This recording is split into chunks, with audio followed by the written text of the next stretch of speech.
বিসমিল্লাহির রহমানির রহিম। হে সমস্ত জগতের মুসল্লিগণ, পরহেজগারগণ, জ্ঞানীগুণীগণ এবং হে সমস্ত জগতের সকল ব্যক্তিগণ, কারণ সকলকে সামনে রেখেই আজকে এই আলোচনাটি করছি। কারণ ৯৯ নামের যে শেষ পর্যায়ে এসে গেছি। আপনাদের সামনে ইউটিউবে এতদিন ৯৯ নামের যে বিষয়গুলো, এখন শেষ পর্যায়ে এসেছি ২টি নাম বাকি। আল্লাহর গুণবাচক নামের ৯৯ নামের ২টি নাম বাকি। এই ২টি এখন সারব ইনশাআল্লাহ। অবশ্যই আপনারা খেয়াল করে শুনবেন। ২টির একটির নাম হলো ইয়া ওয়ারিসু। ইয়া ওয়ারিসু এই ৯৯-র এই নামটি আপনাদের সামনে তুলে ধরব, যে এই নামটি আমাদের ইহকাল পরকাল কোন কালের কোন কাজ করে। অবশ্যই খেয়াল করে শুনবেন ইনশাআল্লাহ। এই নামটি হলো, এই পৃথিবীর এমনও মানুষ আছে যে আমরা কি আল্লাহর কাছ থেকে সেই মাগফিরাত প্রাপ্ত হতে পারবো? আমরা কি কখনো সেই মাগফিরাত পাবো?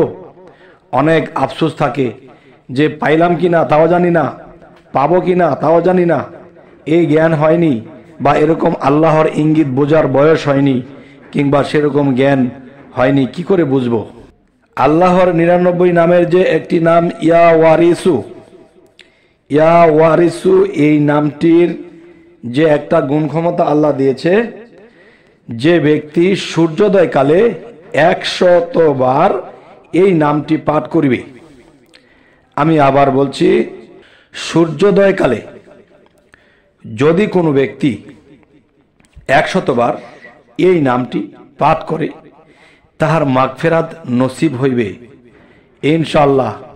হে সমস্ত জগতবাসী, আল্লাহ যে এই ৯৯ নামের এই গুণ ক্ষমতায় এই কথাটি জানিয়েছেন, যে কেউ যদি নিরাশ হয়ে যান যে আমি কি কখনো মাগফিরাত পাবো, আমি কি আল্লাহর কাছ থেকে পাইলে সেই মাগফিরাতের খবর কি আমি জানবো, যদি দুশ্চিন্তা থাকে, ভিতরে টেনশন থাকে, তাহলে ইয়া ওয়ারিসু, ইয়া ওয়ারিসু এই নামটি জিকির করবেন কমপক্ষে ১০০ বার। বেশি যদি করেন বেশি ভালো, ক্ষতির কিছু নেই। তবে হে সমস্ত জগতবাসী, আজকে আমরা পেলাম কি, যে ইয়া ওয়ারিসু নামের গুণে আমরা এটাই পেলাম, আমাদের মাগফিরাত নসিব হবেই। আচ্ছা, এবার আসব, যদি কেউ চায় যে এই পৃথিবীতে এবং আখিরাতে আল্লাহ যেন আমাদেরকে উচ্চ মর্যাদা দান করেন, এমন যদি কেউ চায় যে আমরা এই পৃথিবীতে উচ্চ মর্যাদা দান করলে অবশ্যই মানুষ আমাদেরকে মানবে। দেখবেন একজন মানুষের প্রতি আরেকজন মানুষের যখন মানা জিনিসটা থাকে, একজন একজনকে সম্মান করতেছে, তখন তিনি যদি কিছু একটা বলে তাহলে মানুষ শোনে। যদি আমি আল্লাহর হেদায়েতের পথে আমি কোনো মানুষকে ডাকি, হয়তো আমাকে কেউ মূল্যায়ন করবে না। আর যদি আমি সম্মানী হই, উচ্চ মর্যাদা আমার মধ্যে থাকে, তাহলে কাউকে ডাকলে সে ফেলে দেবে না, সে শুনবে এবং আসবে, এবং সে হেদায়েতের পথে আসবে, এবং তার দেখা দেখি অন্য মানুষগো আল্লাহর পথে আসবে। তাই বলবো কি, আল্লাহ যেন আমাদেরকে উচ্চ মর্যাদা দান করেন। তবে হে সমস্ত জগতবাসী, এই উচ্চ মর্যাদা যদি আল্লাহ আমাদেরকে দান করে, তাহলে সেটা কি করতে হবে? ইয়া ওয়ারিসু। ইয়া ওয়ারিসু এই নামটি অধিক পরিমাণে পাঠ করতে হবে। অধিক পরিমাণ বলতে, যেমন মানুষ ৫ ওয়াক্ত নামাজ পড়ে, এখন দেখা যায় একটা মানুষ যদি এক বসার থেকে ৫ ওয়াক্ত নামাজ শেষ করে, তাহলে তার ক্লান্তি এসে যাবে, সে অধৈর্য হয়ে যাবে। আর যখন ৫ বারে করেছে, তখন কিন্তু তার অধৈর্য আসেনি, ৫ বারে ৫ ওয়াক্তে করেছে। ঠিক যে আমরা এরকম একটা ওক্ত নির্ধারণ করে নেব, যে সকালে ঘুম থেকে ওঠার পরে অজু করে আমরা এই নামের জিকির করব কমপক্ষে ২০ থেকে ২৫ মিনিট। এরপরে দুপুরের সময় খাওয়া দাওয়ার শেষে তখন একটু রেস্ট করার সময় তখন ২০-২৫ মিনিট।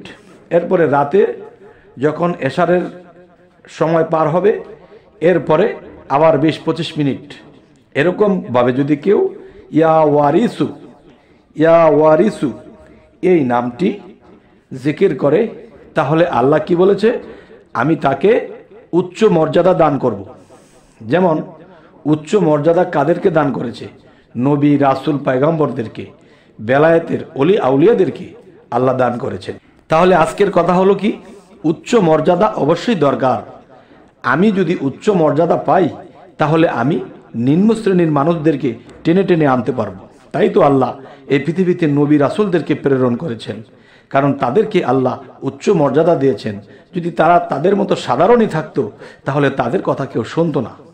তারপরেও কিন্তু অনেক মানুষ অমান্য করে চলেছে। তবে হে সমস্ত জগতবাসী, আজকের এই আলোচনাটি যে 99 নামের শেষের দিকে, কেননা আরও একটি শেষ আছে, হয়তো আপনারা পেয়ে যাবেন যে আমি কোর্স কমপ্লিট করলাম আল্লাহর 99 নামের গুণ ক্ষমতা নিয়ে এই পর্যন্ত এসেছি, অবশ্যই আপনারা দেখেছেন।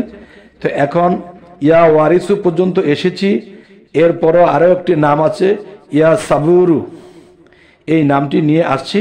এই নামের কি গুণ ক্ষমতা আছে এটাও দেব।